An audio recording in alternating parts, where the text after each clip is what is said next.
یہ تو ان کا ذکر تھا جو ایمان کے بدلے جنہوں نے کفر اپنایا، جنت کے بدلے جنہوں نے دوزخ کو چاہا، ایمان کے بدلے کفر، آخرت کے بدلے دنیا کو چاہا، یہ ان کی بات تھی۔ اگلی آیت کریمہ، آیت نمبر 23، ان الذین آمنوا وعملوا الصالحات واخبتوا الی ربہم اولئک اصحاب الجنہ ہم فیہا خالدون۔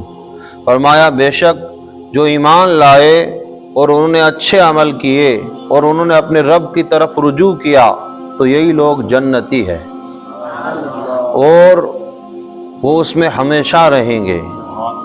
ایسا نہیں کہ جنت میں جانے کے بعد نکال دیا جائے گا، فرمایا نہیں، وہ اس میں ہمیشہ رہیں گے۔ ان الذین آمنوا، وہ لوگ جو ایمان لائے، وعملوا الصالحات، بس کچھ لوگ ہیں کہتے ہیں مومن نے کلمہ پڑھ لیا، کلمہ پڑھنے کے بعد باقی کا رہا جو چاہے وہ کرے، نہیں، فرمایا ایمان لانے کے بعد جو اچھے عمل کرتے ہیں، واخبتوا الی ربہم، اور اپنے رب کی طرف رجوع لائے، لوٹے، گناہوں پہ نادم ہوئے، شرمسار ہوئے، سچی توبہ کی، اپنے آپ کو اللہ کی بارگاہ میں سلنڈر کر دیا، نادم ہوئے، شرمسار ہوئے اور اپنے رب کریم کی رحمت پہ امید رکھتے ہوئے تائب ہوئے، لوٹ کے آ گئے۔ فرمایا یہ جو نیک عمل کرنے والے، ایمان لانے والے، توبہ کرنے والے، یہ اللہ کی طرف لوٹنے والے جنت والے ہیں۔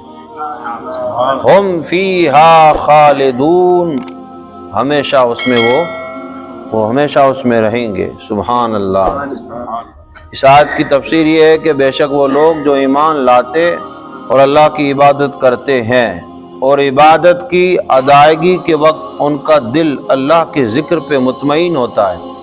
ایسا نہیں کہ اللہ اکبر اور بندہ رکوع اور سجدے اور قیام میں دکان کا حساب کر رہا ہے، کاروبار کر رہا ہے، ایسا بھی ہوتا ہے جو جلد بازی میں نماز پڑھتے ہیں۔ فرمایا ایک اس کی تفسیر یہ بھی ہے کہ عبادت کی ادائیگی کے وقت ان کے دل اللہ کے ذکر پہ مطمئن ہو جائیں، نہ ادھر نہ ادھر، انہیں اور مزہ دے نماز اور تلاوت مزہ دے، سجدے میں جائیں تو جی ایسا کرے کہ اور لمبا سجدہ کرے، من اس کی محبت میں اتنا آگے چلا جائے کہ بندہ اپنے آپ کو مکمل سپرد کر دے، نہ دائیں نہ بائیں، مکمل مطمئن ہو جائے اس کے ذکر پر، اس وقت اللہ کے سوا کسی کی طرف متوجہ نہ ہو، ایسے بندے اللہ نے فرمایا جنتی ہے۔ سبحان اللہ۔ دوسری آیت کریمہ، اسی آیت کی دوسری تفسیر جو ہے وَأَخْبَتُوا إِلَىٰ رَبِّهِمْ، اس کا ایک معنی یہ بھی ہے کہ اللہ نے ثواب اور عذاب کا جو وعدہ فرمایا ہے اس کی سچائی پر ان کے دل مطمئن ہے، انہیں یقین ہے کہ ہمارا رب ہمارے اعمال صالح کے بدلے ہمیں جنتیں عطا فرمائے گا، اجر دے گا۔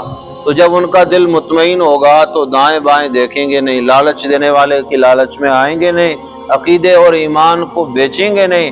فرمایا جو اللہ کے اجر دیے جانے اور عذاب دیے جانے پر مطمئن ہے، یہی وہ ایمان والے ہیں جو جنتی ہیں۔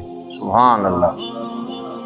دوسری تفسیر یہ ہے کہ بے شک وہ لوگ جو ایمان لائے اور اچھے عمل کیے اس بات سے ڈرتے رہے کہ کہیں ان کے اعمال میں کوئی نقص واقع نہ ہو، کمی واقع نہ ہو۔ جن لوگوں میں یہ تین اوصاف، جن کی یہ تین عادتیں، تین وصف یہ پائے جائیں تو وہ جنتی ہے اور ہمیشہ جنت میں رہیں گے۔ سبحان اللہ۔ ایک یہ ہے کہ جب وہ اللہ کی عبادت کریں تو عبادت کرتے وقت ان کے دل اللہ کے ذکر پہ مطمئن ہو جائے۔ دوسری بات، دوسرا وصف یہ ان کے اندر ہونا چاہیے کہ جب وہ اللہ رب العزت پہ ایمان رکھ رہے ہیں تو ان کا دل مطمئن اس بات پہ ہونا چاہیے کہ عذاب اور ثواب اللہ دے گا، اس پہ مطمئن ہونے چاہیے کہ نیکوں کو جنت دے گا، بروں کو جہنم دے گا۔ ہم ادھر ادھر کیوں دیکھیں، جس رب کی عبادت کر رہے ہیں وہ رب ہماری رگ سے زیادہ قریب ہے، ہمیں یقین ہے کہ ہمارا اللہ ہماری نیکیوں کا ہمیں اجر دے گا۔ تیسری وصف یہ ہے کہ اللہ رب العزت جل جلالہ و جل شانہ کی بارگاہ میں اس کی محبت میں جو نیک عمل کرتے ہیں نا، اس میں نقص واقع ہونے سے ڈریں کہ کہیں اللہ کی عبادت میں کمی واقع نہ ہو جائے، حاضر ہونے میں دیری نہ ہو جائے، اس کی یاد بنانے میں کہیں نقص واقع نہ ہو جائے۔ یہ تین اوصاف والے مومن ہمیشہ جنت میں رہیں گے۔